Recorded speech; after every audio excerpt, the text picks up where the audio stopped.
네, 오늘 말씀은 주보에 나와 있는 대로 마태복음 6장 9절로 13절까지입니다.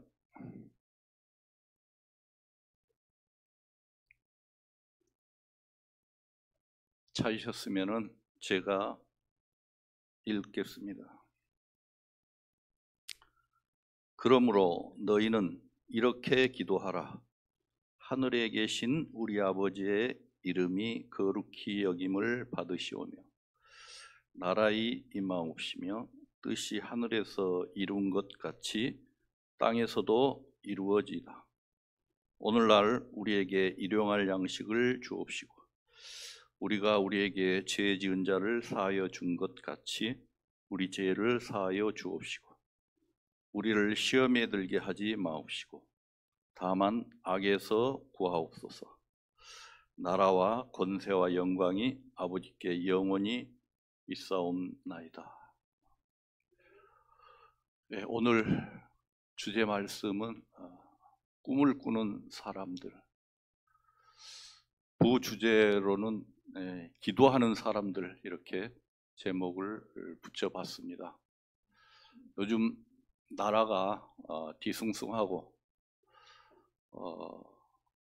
갈피를 잡지 못하고 있는 그러한 국민들.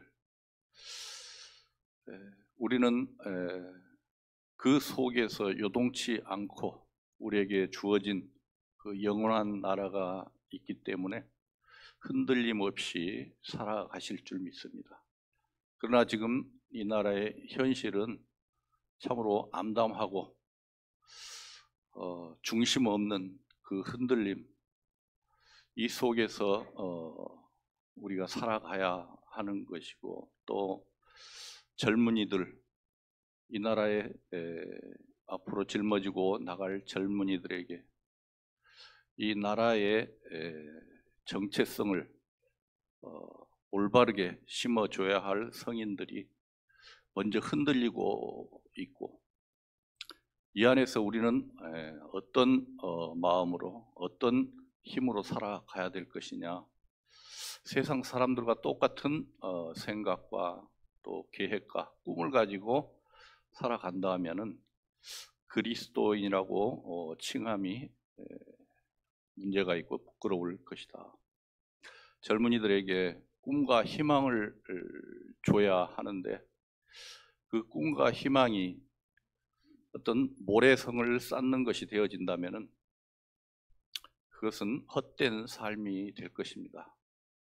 어떤 이가 말하기를 꿈이 없는 자는 살아있으나 죽은 자다. 모든 인간들이 어떤 꿈을 실현하기 위해서 달려가는데 그 꿈을 갖지 못하고 희망이 없다 그러면은 그 삶은 사람이 살아가는 삶이 아니고 짐승 같은 삶이다. 이렇게 표현을 해 두셨습니다.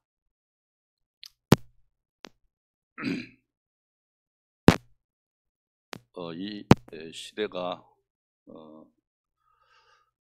지금의 어떤 진영 논리, 당리당략, 또 반대를 위한 반대.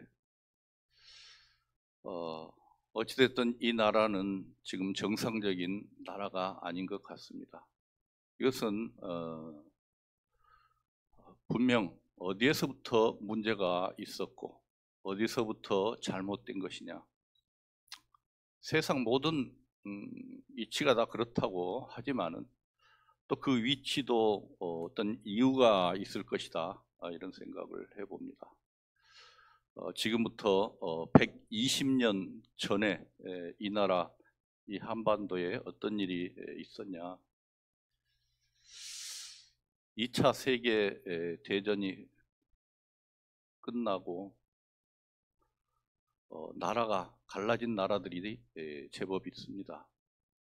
인도 같은 나라는 인도와 파키스탄으로 분리가 되었습니다. 그것은 종교 문제로 분리가 되었고, 또 분리가 된 파키스탄은 또 방글라데시로 또 분리가 됐습니다. 그래서 그 인도의 한 나라가 세 나라로 쪼개지는 그런 비극이 있었습니다. 우리나라도 예는 아니고 남과 북으로 갈라져 있고,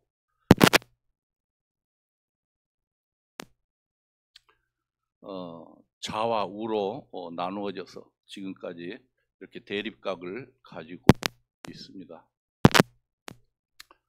6.25 사변 얘기 하려고 그랬더니 폭탄 떨어지는 소리가 나네. 네. 그런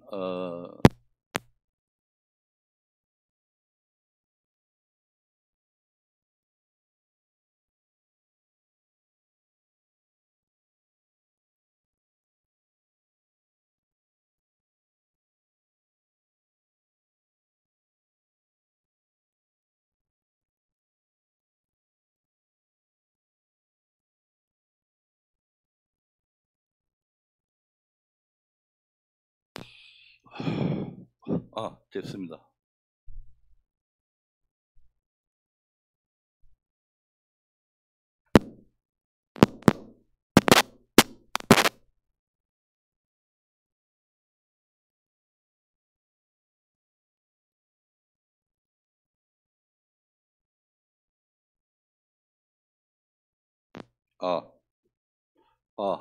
네.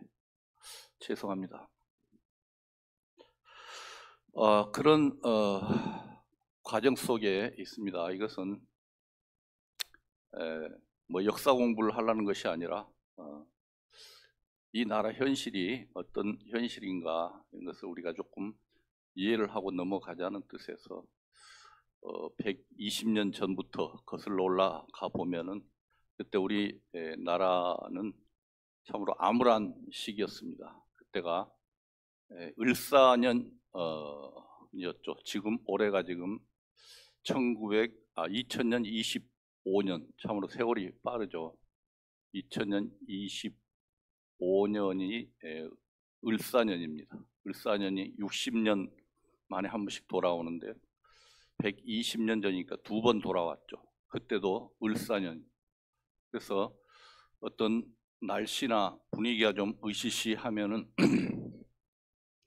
을시년스럽다, 을사년스럽다 이런 표현들을 합니다.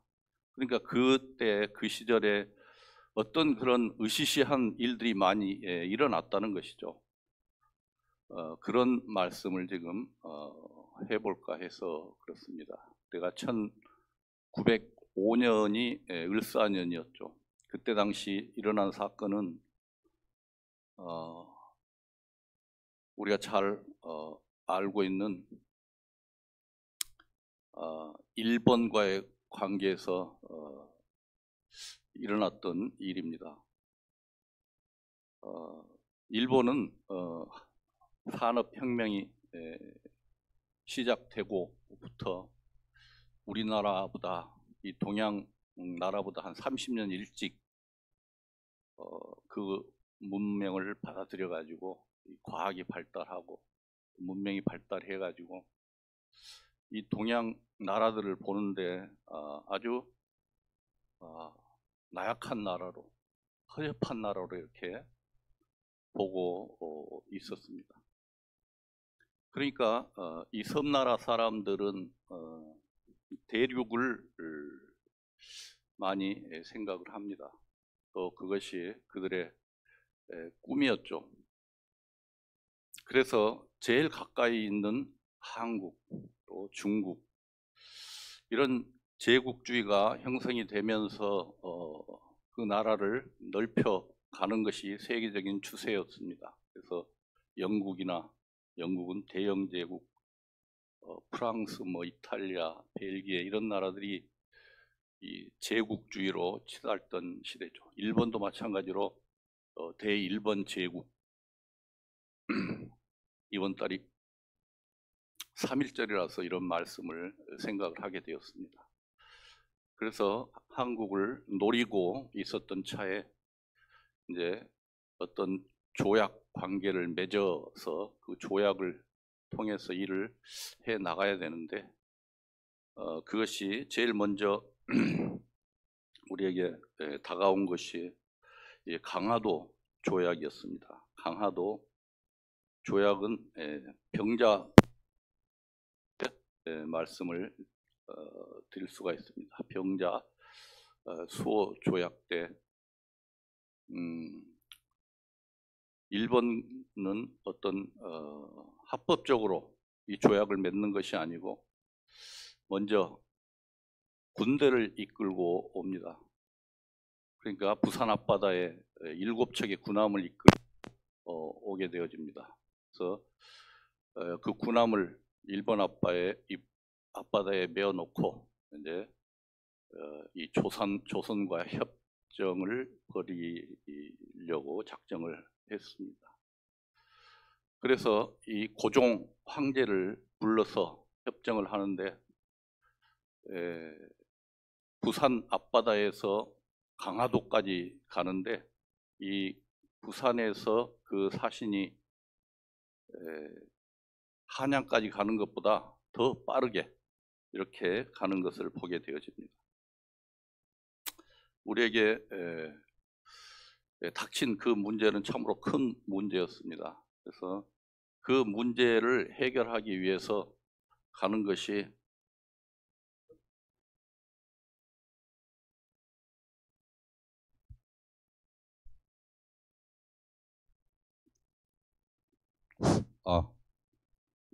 이것이 더 편한 것 같습니다. 오늘따라 마이크가 네.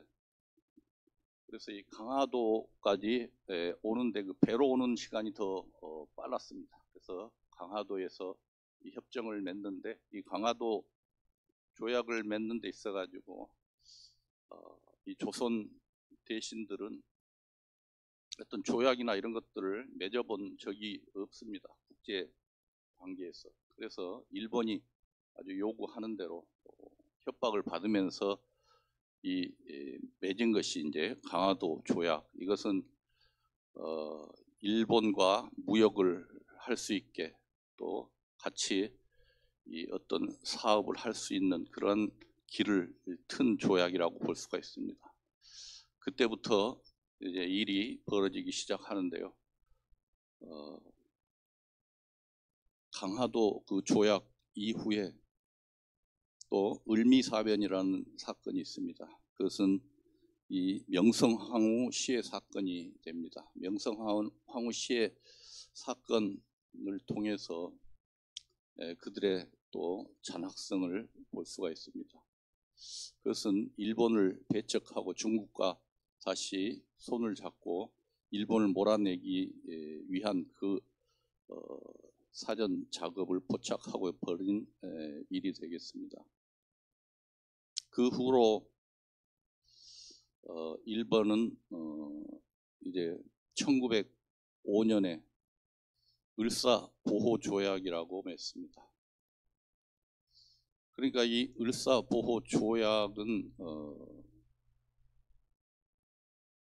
우리나라가 외국과 어떤 교통을 할 수 없게, 그러니까 외교권을 박탈한 사건입니다. 그러니까 모든 외교권은 일본에 있다. 그러니까 우리나라에서는 어떤 외국에 어떤 책사나 어떤 그 사신을 보낼 수 없고, 세계 어느 곳에도 우리나라는 우리나라 이름으로 할 수 있는 것이 없다. 일본 이름으로 해야 된다. 그러니까 일본이 외교권을 완전히 가져간 것이죠. 그 후로 5년이 지난 후에는 이제 한일 합방을 합니다. 한일 병합. 그러니까 1910년이 되겠죠. 그때 한일 합방. 그래서 완전히 조선 이제 총독부가 들어서고 거기서 통치를 하기 시작을 합니다.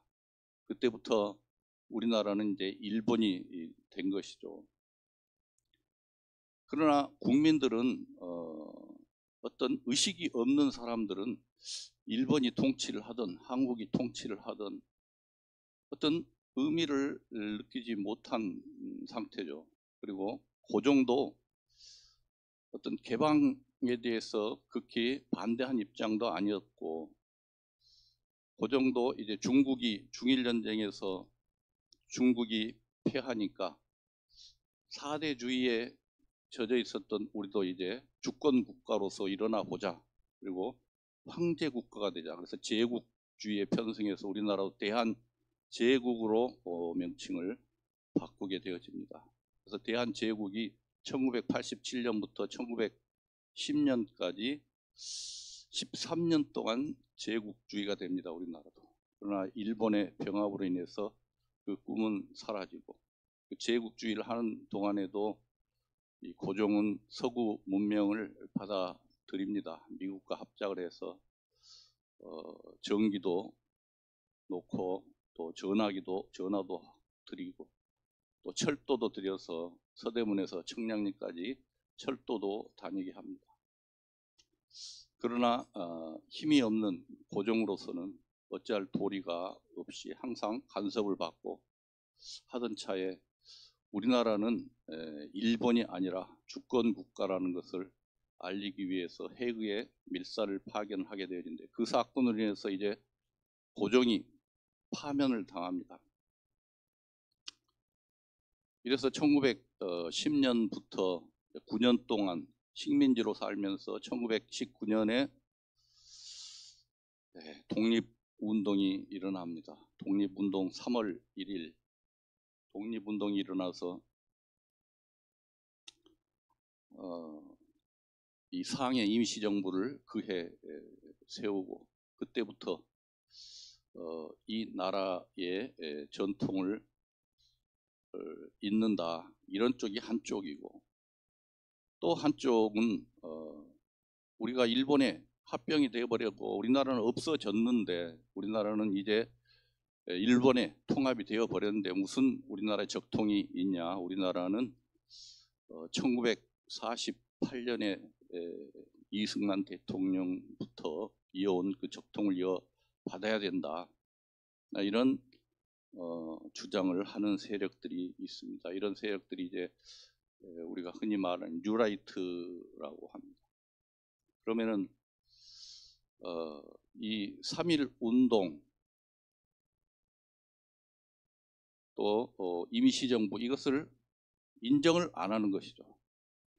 우리는 우리 민족사를 이어온 고려나 조선이나 이 천년사, 이것이 우리의 민족이고, 이 민족의 적통을 이어받은 대한제국, 대한제국에서 대한민국, 이렇게 적통을 이어받는 것이 우리의 교과서적인 가르침이고 배운 것인데, 이것을 반박해서 새로운 이론을 내세운 것이 이제 뉴라이트. 이들도 처음에는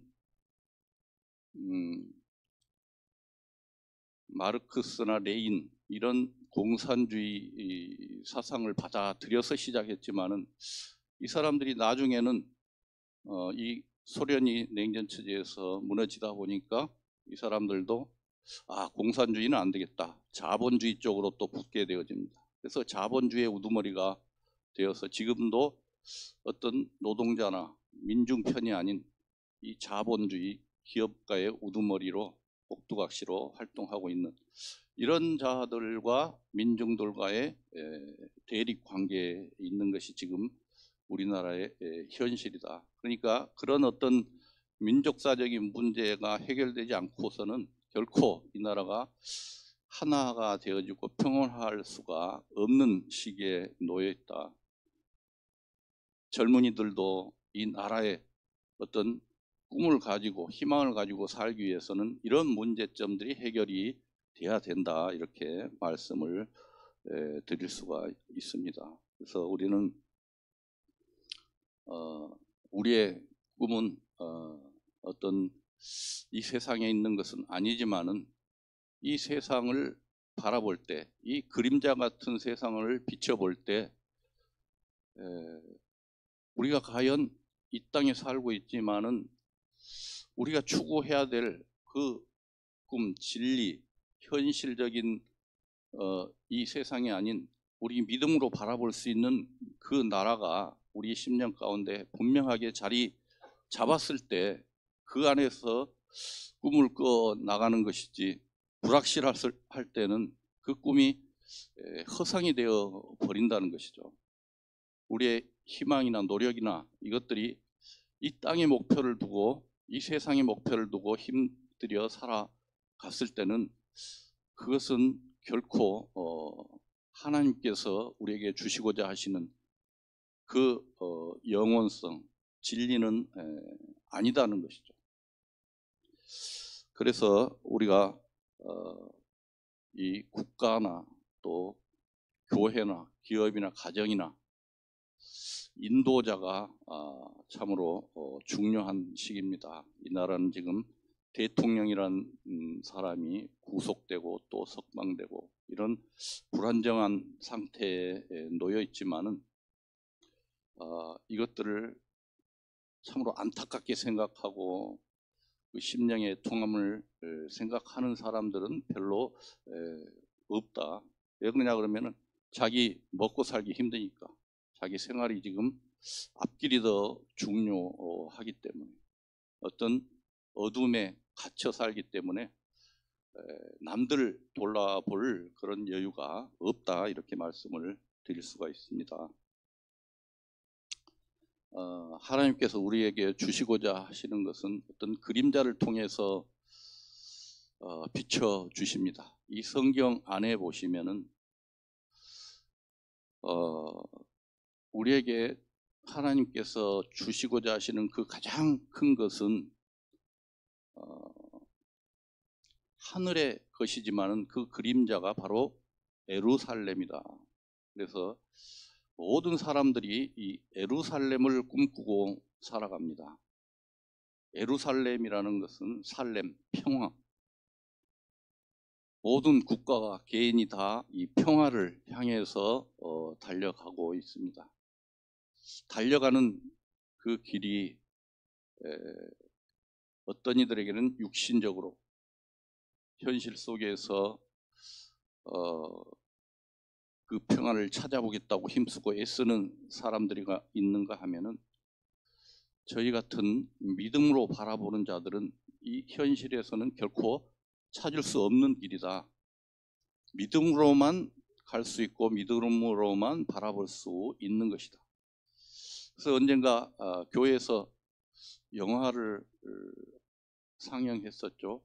킹덤 오브 헤븐이라는 영화, 그때 상영을 한 걸로 알고 있는데요. 저는 못 봤습니다. 그러다가 언젠가 한번 TV에서 설 때인가 한번 본 적이 있습니다.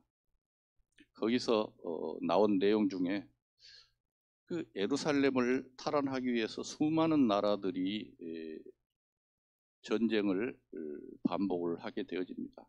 그 영화에서뿐만 아니라 이 예루살렘이라는 것을 탈환하기 위해서 수많은 전쟁사가 있습니다. 많은 사람들이 죽고, 그래서 그때 그 당시 예루살렘을 탈환한 자와 거기서 물러나는 자와의 대화가 있었습니다. 그 대화 내용이, 이 예루살렘이 과연 무엇이길래 이것을 이렇게 소중히 여기고 탈환하려고 합니까? 도대체 뭡니까? 그러니까 이 탈환한 자가 예루살렘, 아무것도 아니다. 아무것도 아니다. 그러면서 한 발 가다가 뒤로 물러서면서 모든 것이 되기도 하지, 이렇게 표현을 합니다. 그러니까 이 예루살렘이라는 것은 우리가 육신적으로 볼 때는 아무것도 아닌 것이죠. 사실은 이 세상의 그림자일 뿐이죠. 그러나 그 그림자를 쫓아서 세상 사람들이 달려가고 있지만, 예루살렘을 확실히 알 수 있는 자들은 모든 것이 되기도 하죠. 그 안에 신이 주고자 한 것, 신에게로 갈 수 있는 곳, 신과 함께 할 수 있는 곳이 바로 예루살렘이라는 것이죠. 이 예루살렘은 성경 처음부터 끝까지 나와 있습니다. 예루살렘을 찾는 길, 온전한 예루살렘에 들어가는 길을 우리는 성경에서 찾아야 합니다. 그래서 이 예루살렘이 어떤 곳인가 성경에서 간단히 보도록 하겠습니다. 신명기 1장 8절입니다. 신명기 1장 8절. 성경 259페이지 구약입니다. 259페이지.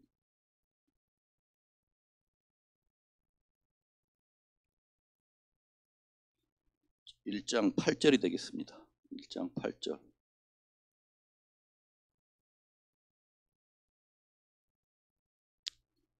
1장 8절. 여호와께서 너희의 열조 아브라함과 이삭과 야곱에게 맹세하사 그들과 그 후손에게 주리라 하신 땅이 너희 앞에 있느니라. 들어가서 얻을지니라. 하나님께서 그 열조 아브라함과 그 자손들에게 주시고자 하신 땅이다. 이 땅은 하나님께서 처음부터 지정해 놓으신 땅이고 이것을 그의 자손들에게 주시고자 하신 것이다. 시편 122편 6절에는 예루살렘을 위하여 평안을 구하라. 예루살렘을 사랑하는 자는 형통하리라. 그러니까 모든 인생들이 지금 예루살렘을 향해서 달려가고 있습니다. 평안을 구하고 자기의 안위를 구하고 이것이 옳은 예루살렘을 쫓아가는 자들이 있는가 하면은 그렇지 못하고 현실적인 눈에 보이는 예루살렘을 쫓아가는 자들이 있다는 것입니다. 여러분들은 지금 어떤 예루살렘을 찾아서 달려가고 있습니까? 역대하 보시겠습니다. 역대하 7장입니다. 성경 665페이지입니다. 역대하 7장. 역대하 7장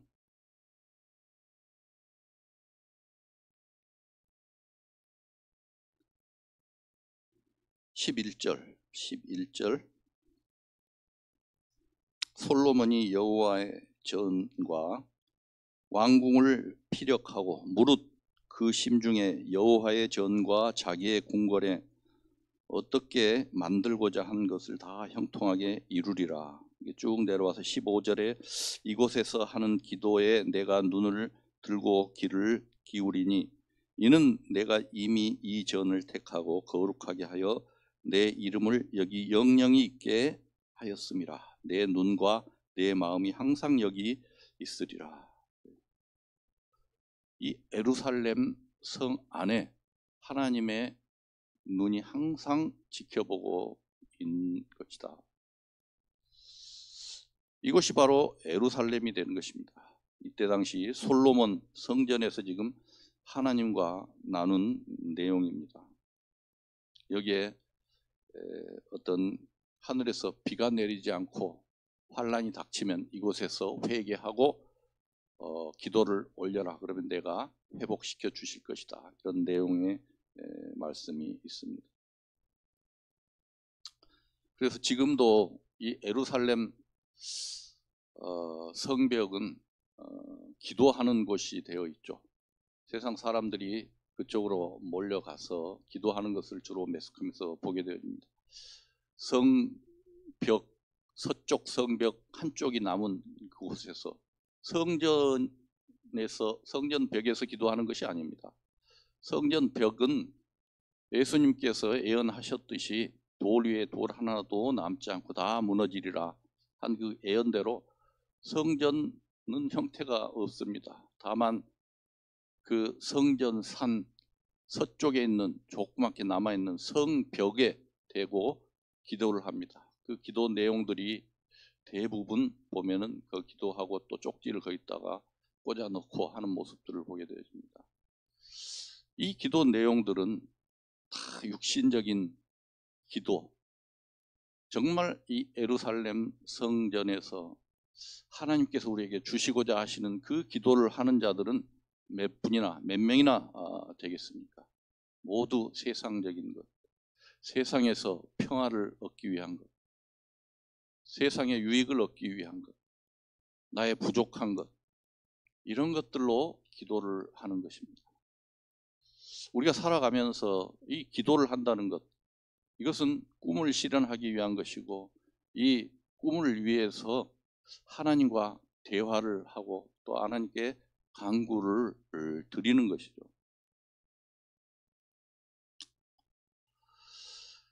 스가랴 2장 10절에는 거룩한 땅이다 이렇게 말씀을 합니다. 또 아모스 9장 15절에는 내가 저희를 본토에 심으리니 저희가 나의 준 땅에서 다시 뽑히지 아니하리라. 이는 내 하나님 여호와의 말씀이리니. 신명기 12장 5절에는 오직 너희 하나님 여호와께서 자기 이름을 두시려고 너희 모든 지파 중에서 택하신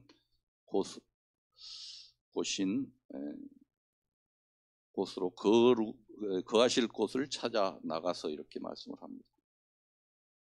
그러니까 이곳에서 모든 인생들은 해답을 얻어야 됩니다. 육신적인 해답이든 영적인 해답이든 이 예루살렘 안에서 해답을 얻어야 하는 것입니다. 이사야서를 한번 볼까요? 이사야서 2장입니다. 이사야서 2장 988페이지가 되겠습니다. 988페이지 2장 3절부터 4절까지입니다.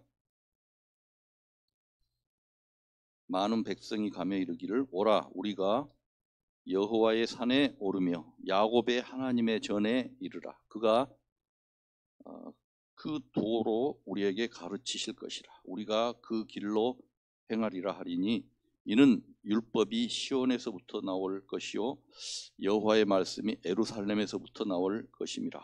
그가 열방 사이에 판단하시며 많은 백성을 판결하시리니 무리가 그 칼을 쳐서 보습을 만들고 그 창을 쳐서 낫을 만들 것이며 이 나라가 저 나라와 다시는 칼을 들고 서로 치지 아니하며 다시는 전쟁을 연습하지 아니하리라.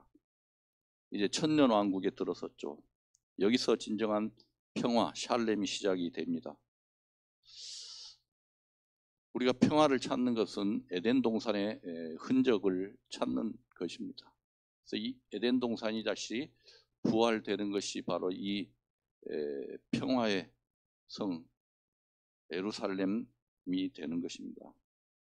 이것은 인간의 노력으로 지금까지 우리가 해왔던 모든 나라들이 그 평화를 위해서 싸웠던 것과는 다른 것이고 그렇게 해서는 이룰 수 없다는 것을 말씀을 하고 있습니다. 오직 하나님만이 할 수 있고 그리스도 예수께서 이 땅에 다시 오셨을 때 이루어진다는 내용입니다. 여기에 하나님의 말씀이 낫다고 이렇게 말씀을 하고 있습니다. 왜 이 땅에서 사람들은 이 세상의 것으로 평화를 이루지 못하느냐, 그 예루살렘에 평화가 오지 않느냐. 이것은 이 예루살렘은 원래 하늘에 있었던 것입니다. 하늘에 있었던 예루살렘. 이 예루살렘을 우리는 지향하고 있었고 이 예루살렘이 하늘에서부터 내려왔을 때 진정한 예루살렘이 되는 것이죠. 그것을 우리는 새 예루살렘이다 이렇게 말씀을 하고 있습니다. 그 새 예루살렘은 지금 위에 있는 것이다. 이 땅에 있는 것들은 다 그림자고 모형일 뿐이다. 그것을 알게 하기 위해서 하나님께서는 유대인들을 택했고 선민으로 택했고 거기에 성막을 만드셨고 그 성막 성전을 통해서 하늘의 것을 계속 가르쳐 주고 있습니다. 우리가 배우고 익힐 것이 그곳이지 이 땅에서는 배울 것이 없다는 것입니다. 그래서 아브라함에게도 나타난 그 멜기세덱 제사장은 하늘의 제사장이다 이렇게 말씀을 하고 있습니다. 창세기에 아브라함이 나타나서 떡과 포도주를 주면서 축복을 해주는 내용이 바로 그 내용입니다. 하늘의 제사장, 하늘에서부터 오는 그 평화, 그것은 진리고 우리에게 주는 참 복이 되는 것입니다.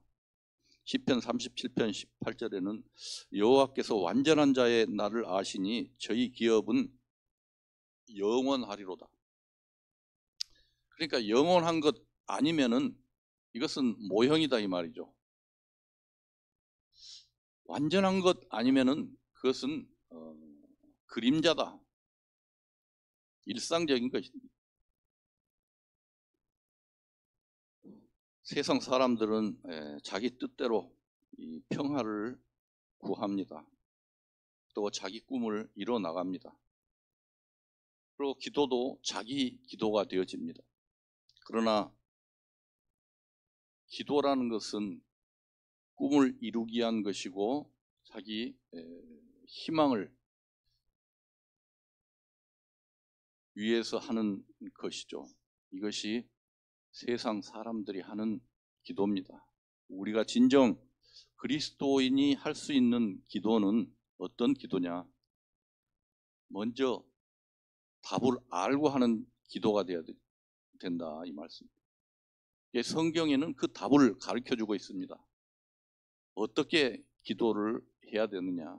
성경을 100번, 1000번 읽는다 해도 그 안에서 하나님께 구할 것이 무엇인지를 알지 못한다면 헛것이죠.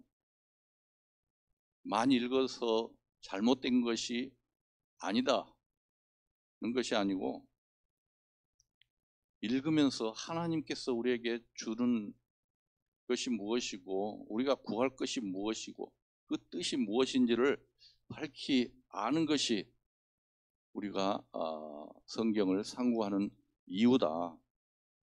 시편 한번 보시겠습니다. 시편 142편.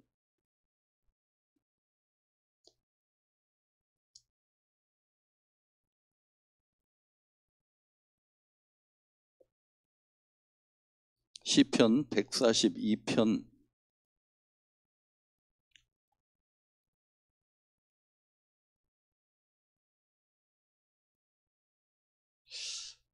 1절부터 읽겠는데요. 이 142편 위에 보면 조그만 글씨로 다윗이 굴에 있을 때 지은 마스길 곧 기도. 이 내용의 기도, 다윗이 한 기도는 이 굴 속에서 한 기도가 되겠습니다. 사울을 피해서 그 엔게디 굴 속에서 숨어 있을 때 사울이 그 안으로 들어옵니다. 다윗을 쫓아다니다가 이제 지쳤는지 용변이 보고 싶어서 들어왔는지 들어와서 잠을 잡니다. 그때 다윗이 한 내용입니다. 내가 소리내어 여호와께 부르짖으며 소리내어 여호와께 간구하는도다. 내가 내 원통함을 그 앞에 토하며 내 우환을 그 앞에 진술하는도다. 내 심령이 속에서 상할 때도 주께서 내 길을 아셨나이다. 나의 행하는 길에 저희가 나를 잡으려고 올무를 숨겼나이다. 내 우편을 살펴보소서. 나를 아는 자도 없고 피난처도 없고 내 영혼을 돌아보는 자도 없나이다. 여호와여, 내가 주께 부르짖어 말하기를 주는 나의 피난처시오 생존 세계에서 나의 분기지시라 하였느니라. 나의 부르짖음을 들으소서. 이렇게 쭉 나갑니다. 그러니까 다윗은 어떤 위기가 닥치고 세상에 문제가 생겼을 때는 자기 뜻대로 해결하는 법이 없습니다. 분명히 하나님께 구하고 하나님께 그 내용을 아뢰고 하나님이 해결해 주기를 바랍니다. 그 내용이 바로 내 우편을 살피소서. 나를 아는 자도 없고 피난처도 없고 내 영혼을 돌아보는 자도 없나이다. 사람에게 의지하지 않고 여호와여, 내가 주께 부르짖어 말하기를 주는 나의 피난처시오. 주가 나의 피난처가 된다. 이것은 이 말씀을 통해서 말씀 안에서 해결을 받는 법입니다. 세상에 우리가 살아가면서 그 얼마나 많은 시험들이 닥칩니까? 얼마나 많은 올무들이 우리를 기다리고 있습니까? 여기에 걸렸을 때 해결 방법은 우리의 두뇌로, 우리의 생각으로 해결하는 것이 아니고 주님께 의지하고 주님이 해결해 주셔야 된다는 것을 다윗은 아셨던 것입니다. 그래서 그 온전하게 이루시는 하나님께 맡긴 것을 볼 수가 있습니다. 성경에서는 이 기도를 답을 정해놓고 하는 법을 가르쳐 줍니다. 세상 사람들이 하는 기도는 하나님께 사람이 구하고 하나님이 사람에게 그 답을 주는 것이 일반적인 기도로 알고 있습니다. 그러니까 내가 기도를 열심히 드렸을 때 하나님께서는 주실 수도 있습니다. 하나님의 뜻이 아닌데도 주실 수도 있다는 것입니다. 그래서 무슨 말씀이냐 하면은 하나님이 원하시는 것이 아니고 사람이 너무 원하기 때문에 어쩔 수 없이 주는 겁니다. 어쩔 수 없이. 이런 삶도 있다는 것이죠. 우리가 지금 간절히 구하는 것이 하나님의 뜻이 아닌데도 이번 기회만, 이번만큼만, 이 일만큼만 하고 간절히 드리는 기도가 있습니다. 주님께 온전히 맡겨버리는 그런 심정으로 드리는 기도가 아니고 이것만 해결해 주면, 이것이 세상 사람들이 하는 기도입니다. 우리 그리스도인들 뿐만 아니라 모든 사람들이 드리는 기도죠. 문제를 해결하기 위한 방법이 그 방법이지만은 성경에서는 그 방법을 우리에게 주시지 않고 마르틴 루터 같은 경우도 어떤 방법을 씁니까? 이 교황청에 쫓겨다니는 신세, 다윗과 똑같은 신세입니다. 잡히면 찢겨 죽습니다. 이름까지 바뀌어가면서 도망을 다니는데 그가 한 기도 내용이 바로 시편 46편을 인용해서 기도를 합니다. 시편 46편을 한번 다음에 읽어 보십시오. 하나님은 우리의 피난처시오 힘이시니 환난 중에 만날 큰 도움이니라. 찬송가 384장 주는 나의 성이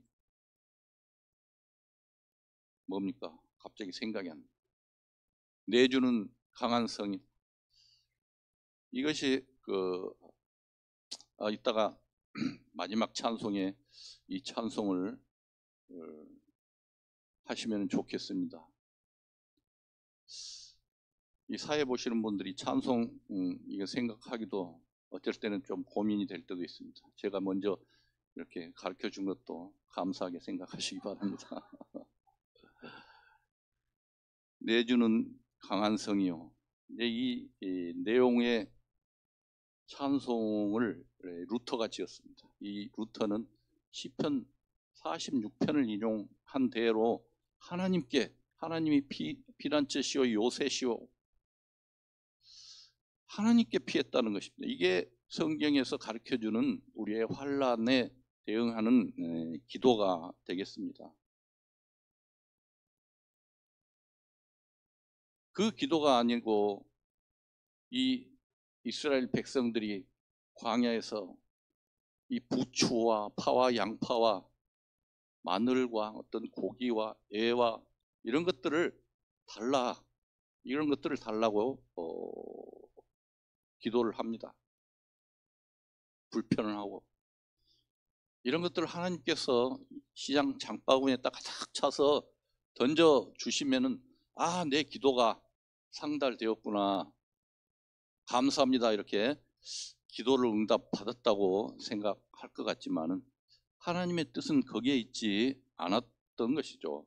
하나님의 뜻은 이들이 이 육신이 버려지고 오직 하나님만 바라볼 수 있는 길을 지금 연단시키고 있는 것입니다. 이들은 계속 육신을 강하게 하고 그 육신으로 뭔가를 해보려는 그런 마음을 지금 갖고 있는 것이죠. 마늘이나 파나 양파, 부추 이런 것들은 육신에 좋은 것들입니다. 육신을 건강하게 할 수 있는 것들입니다. 이런 기도를 우리는 하고 있지 않느냐. 하나님은 들어주실 수도 있습니다. 그것이 성경에서 말하는 사울 왕을 주신 것과 같은 것입니다. 사울 왕을 하나님께서 주시고자 하시는 하나님의 뜻입니까?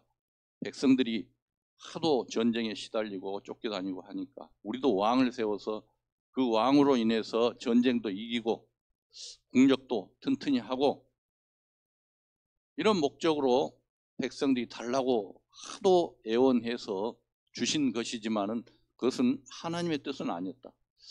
오로지 왕은 하나님 한 분만이 되시기를 원하시는 것이 하나님의 뜻인 것이죠.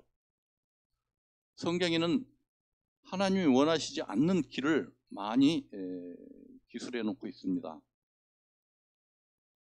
가나안 땅에 첩자들을 보낸 것, 이것도 하나님을 믿지 못하는 것입니다.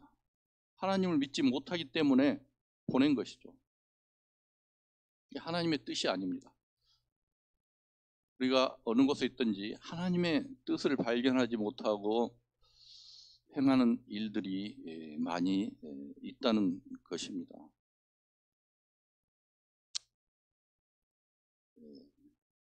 믿음 안에서 해결하는 법이 어떤 법이냐? 이것은 성경 안에 다 주어져 있습니다. 사람이 구하는 것이 아니고 하나님이 먼저 이루어 놓으신 것. 그러니까 이 성경에서 보면은 성경 안에 다 답이 있습니다. 하나님께 그 뜻을 먼저 깨달아 알고 난 후에 하나님께 드리는 기도가 되어야 되는 것이죠. 그러니까 내 계획을 가지고 기도하는 것이 아니고 하나님이 이미 주신 그 답을 가지고 다윗처럼 그 답이 이루어질 수 있도록 기도하는 것이 진정한 기도다. 우리의 꿈은 바로 하나님께서 이미 이루어 놓으신 것, 그것이 우리의 꿈이기 때문에 그 꿈이 속히 이루어지기를 기도하는 것이 우리의 기도 내용이지, 그것을 이루어 달라고 힘써서 애쓰고 노력하는 것이 우리의 기도가 아니라 이것이죠. 하나님이 이루어 놓으신 그 새 예루살렘이 빨리 도래하기를 바라고 원하고 기도하는 것, 이것이 우리가 해야 될 기도다 이 말이죠.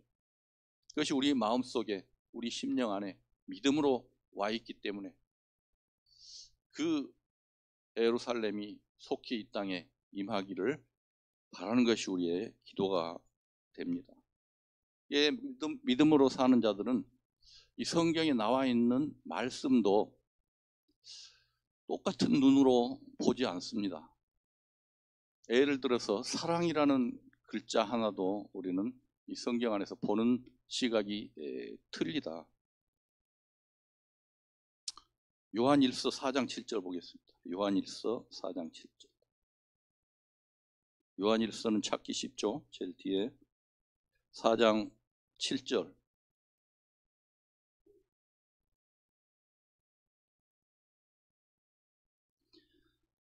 요한일서 4장 7절. 사랑하는 자들아 우리가 서로 사랑하자. 사랑은 하나님께 속한 것이니 사랑은 사랑하는 자마다 하나님께로 나서 하나님을 알고, 10절에 보시면은 사랑은 여기 있으니 우리가 하나님을 사랑한 것이 아니오 오직 하나님이 우리를 사랑하사 우리 죄를 위하여 화목제로 그 아들을 보내셨습니다.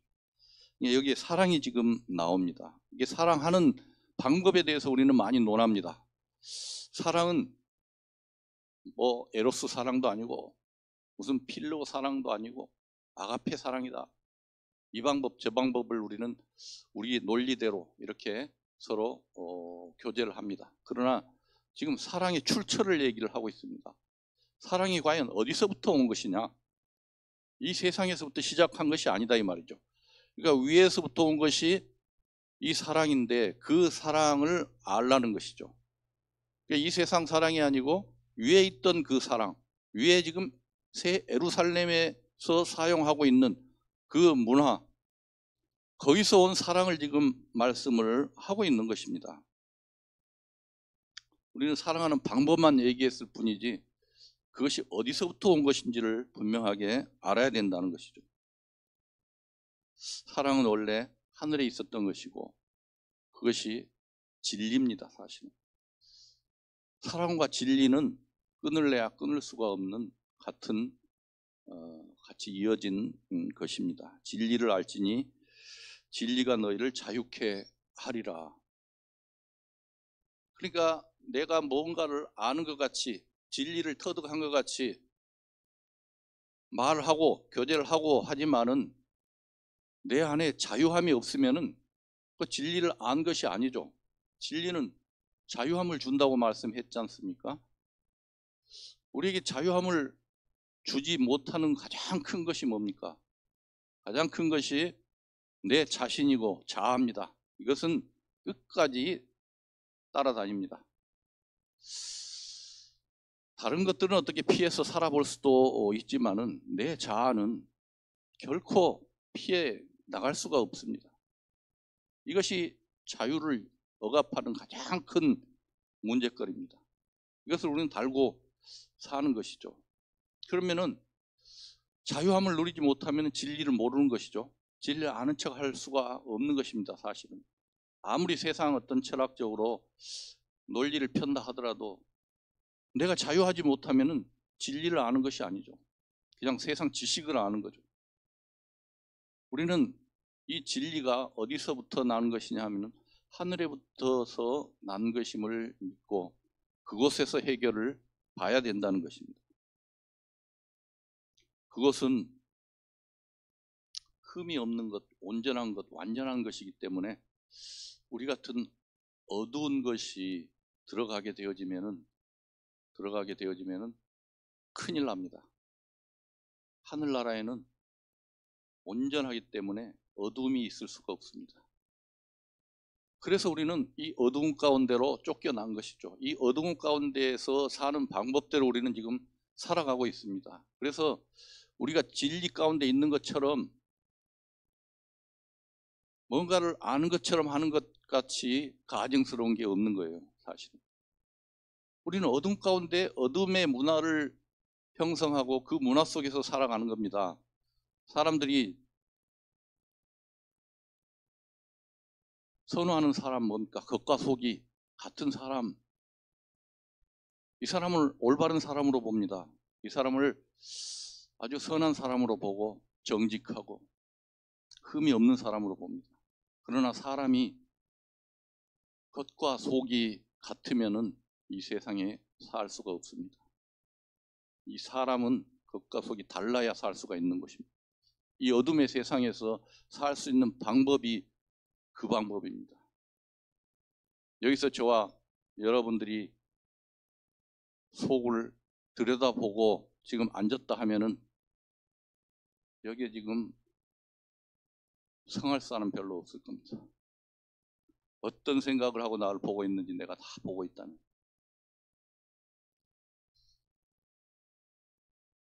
내가 미워하고 시기 질투하고 그것이 바로 살인이라고 말씀을 한 이유가 바로 그겁니다.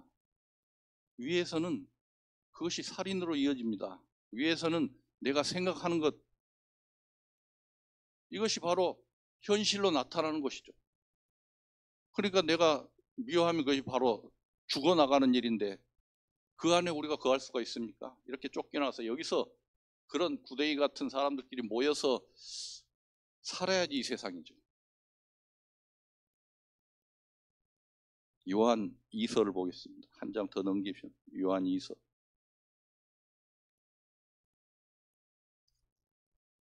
요한 2서 1장 2절.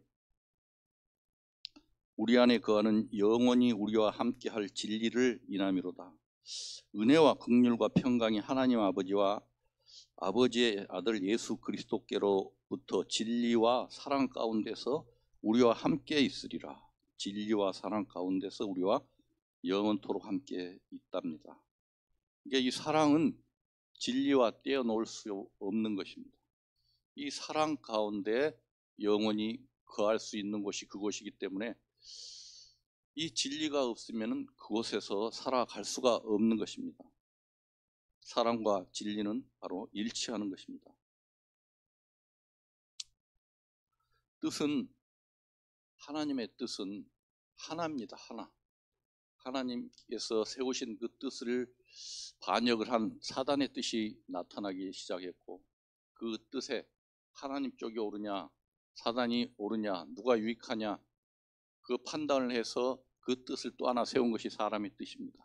그러니까 이 세상의 뜻은 하나의, 이 세상이 아니라 온 우주의 뜻은 하나님의 뜻 한 가지였는데, 그 뜻이 지금 변개되어서 이렇게 많은 뜻들이 나오게 되어집니다. 그래서 그곳에서 살기 위해서는 오직 하나님의 뜻 하나만 가지고 살아야 되는 것입니다. 그래서 고린도전서 13장 8절에 나와 있는 사랑에 대해서도 우리는 사랑이 제일이라는 것이 무엇인지, 이제 그 사랑의 내용뿐만 아니라 그 출처가 어딘지부터 알아야 된다는 것이죠. 우리는 그 사랑 안에서 살아갈 존재들이라. 예, 그 내용을 좀 읽으려고 그랬는데 시간이 돼서 안 읽고요.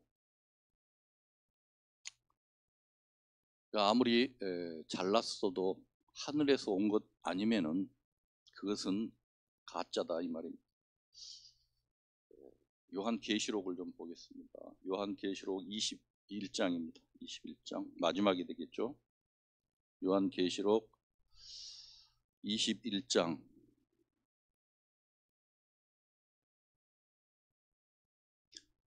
또 내가 새 하늘과 새 땅을 보니 처음 하늘과 처음 땅이 없어졌고 바다도 다시 있지 않더라. 또 내가 보매 거룩한 성 새 예루살렘이 하나님께로부터 하늘에서 내려오니 그 예비한 것이 신부가 남편을 위하여 단장한 것 같더라. 여기까지만 읽겠습니다. 새 하늘과 새 땅, 창세기부터 마지막까지 쭉 그 내용이 바로 이 땅을, 이곳을 가르친 것입니다. 성경을 아무리 많이 안다고 할지라도 이것을 가르치지 않으면은 다 헛것이다. 왜냐 그러면은 이 성경을 많이 안다고 할지라도 하나님 앞에 가게 되어지면은 필요 없는 것입니다. 하나님 앞에 가게 되어지면은 오직 하나님 빛 안에 모든 것이 드러나고 밝혀지기 때문이죠. 성경이 가르치는 것은 하나님을 증거하는 것입니다. 하나님께서는 우리가 성소에서 머뭇거리고 있기를 원하지 않고 지성소까지 들어가야 된다고 설교를 한 적이 있습니다. 하나님을 만나야 된다. 하나님 앞에 서야 된다.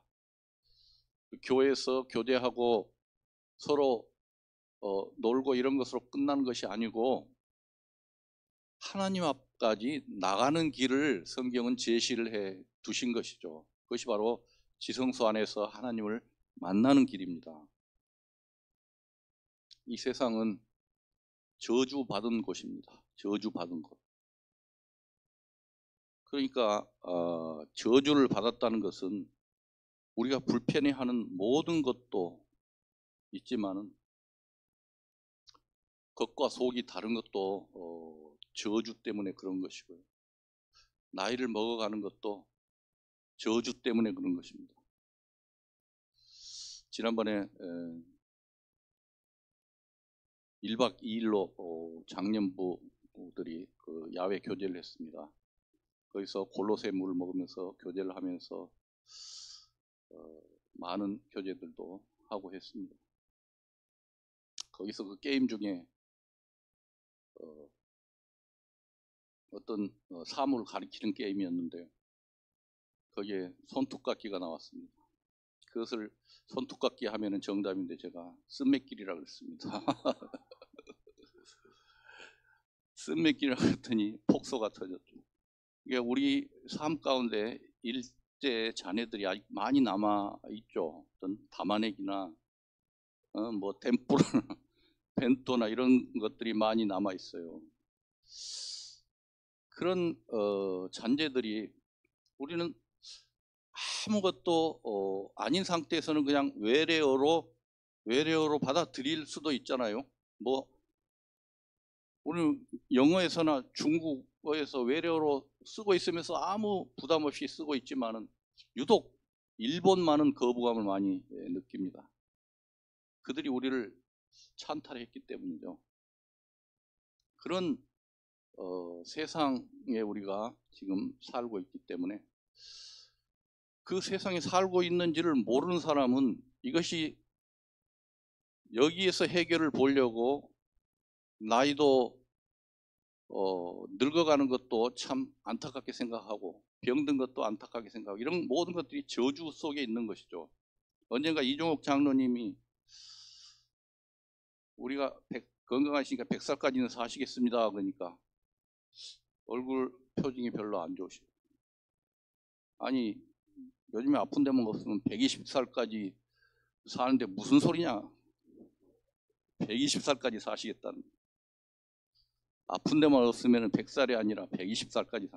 옛날에는 100살까지 살겠다 그러면 이제 무슨 욕을 하는 것이냐 그러고 그러는데 아픈 것이 없으면 그렇게 사는 것이 세상이 되다 보니까 이 세상에서 어떤 자기의 꿈을 이뤄보려는 그런 마음이 있습니다만은 그 꿈은 허상된 것이다.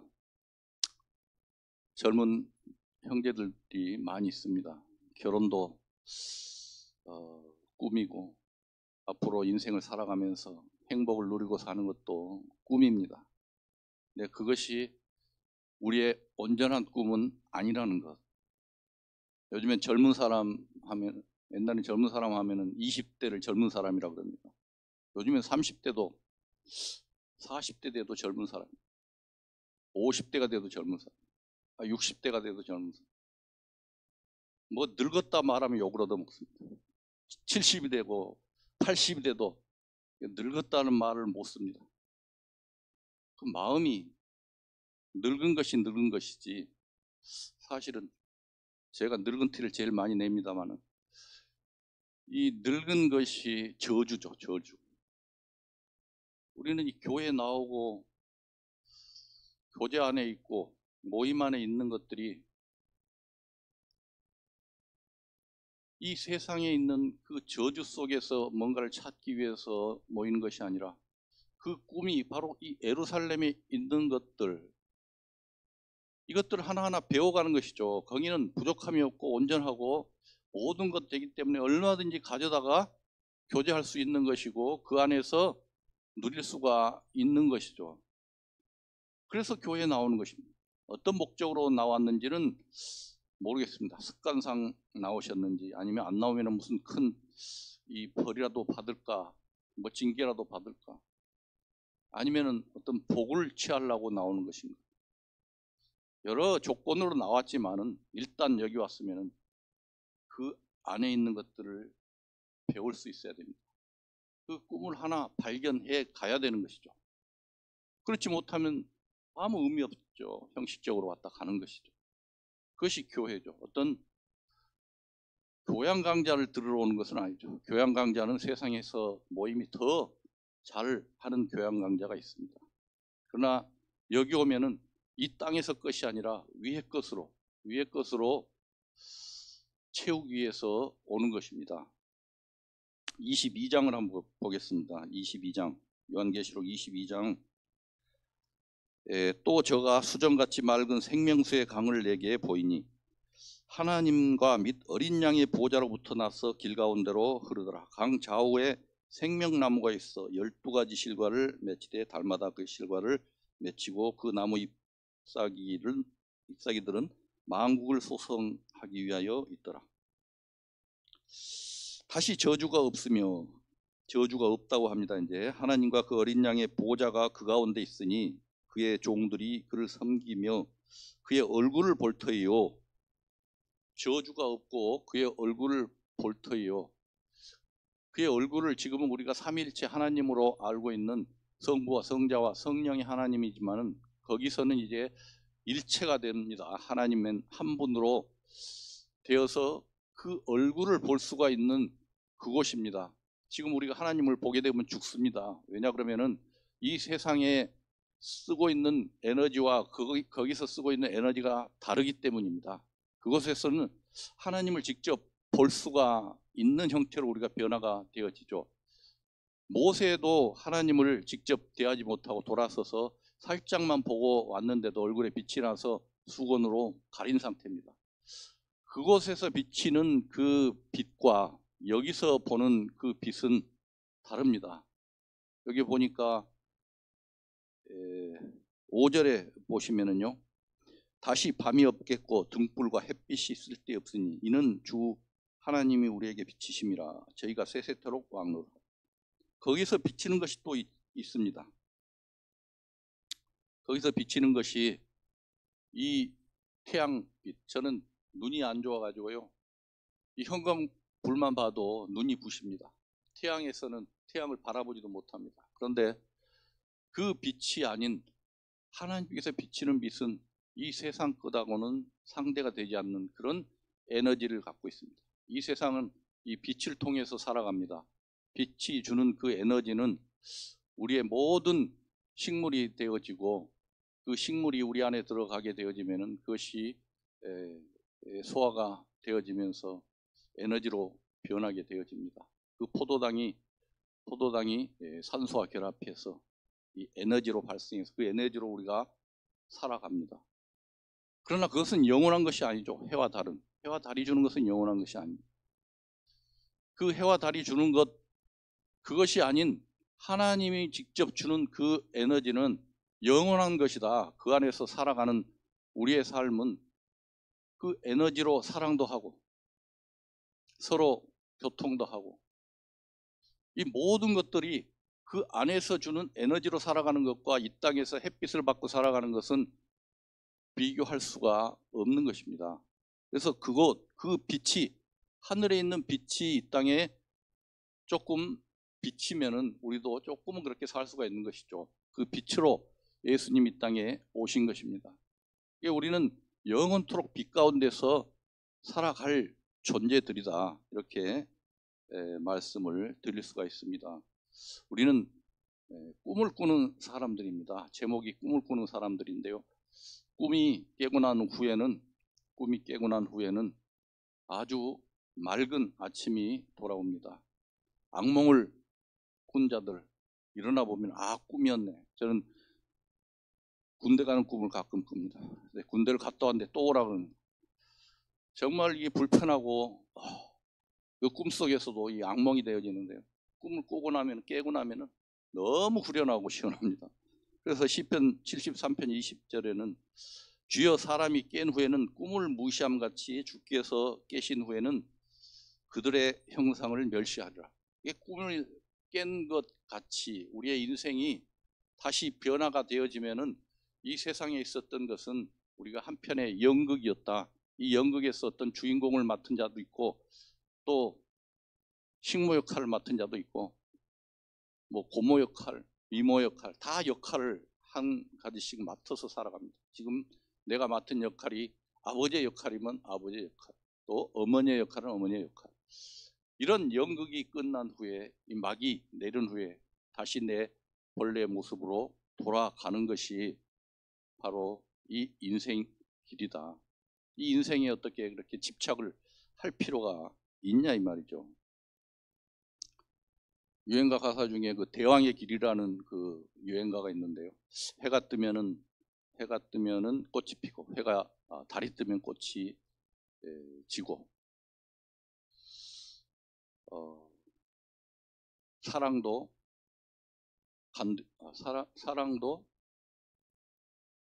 죄송합니다. 사랑도 간대없고 미움도 간대없고 영화도 간대없고 뭐 부기도 간대없고 인생은 이슬 같고 바람같이 사라지는가. 이런 이 가사들을 노래를 하면서도 그 영원한 것을 찾지 못하는 것이 세상 사람들입니다. 이게 전도서에서 찾아서 전도서를 인용한 것 같은데요. 우리가 일상생활에서도 부르는 그 내용 중에도 그것을 생각할 수 있는 것들이 많이 있습니다. 우리는 아까 읽었던 내용대로 이 세상에 있는 것들, 그 배설물 같이 여길 수 있는 그런 마음 상태도 필요한 것이죠. 그때가 되면 하나님을 직접 볼 것이요, 그 얼굴을 마주할 것이요, 이렇게 나와 있습니다. 그래서 결론을 내겠습니다. 이 성경은 이 새 예루살렘을 가리키고 있습니다. 우리가 가는 길이 바로 이 새 예루살렘이 되는 것입니다. 세상 사람들 같이 알지 못하고 달려가는 길이 아니라 이미 하나님께서 예비해 놓으신 그 길을 하나님은 이 성경 말씀을 통해서 인도하고 계시는 것입니다. 우리가 이제 그 믿음으로 먼저 그 앞에 가 있는 것이 믿음인 것이죠. 그래서 살아가는 것이 하나님께서 우리에게 원하는 쪽으로 우리가 살아가는 것이 장성한 삶이지, 내 뜻대로 살아가는 것은 아직 어린 아이다. 하나님이 원하시는 길을 우리는 가는 것이 하나님을 기쁘게 하는 길이고 영광을 돌리는 것이다. 하나님이 주시는 그 에너지로 살아보고 싶지 않습니까? 그 에너지로 맑은 정신으로 온전한 모습으로 사랑도 해보고, 그러한 새 예루살렘이 우리 심령 안에 늘 자리 잡고 있는 자들은 이 세상의 어떤 환란이라도 그것은 우습게 보일 뿐입니다. 오늘 오신 목적이 바로 그것을 내 심령 안에 가득 채우기 위한 것이고, 내 실체가 되어서 그것으로 만족하고 살기 위함을 배우고 가는 시간입니다. 마치고 기도드리겠습니다.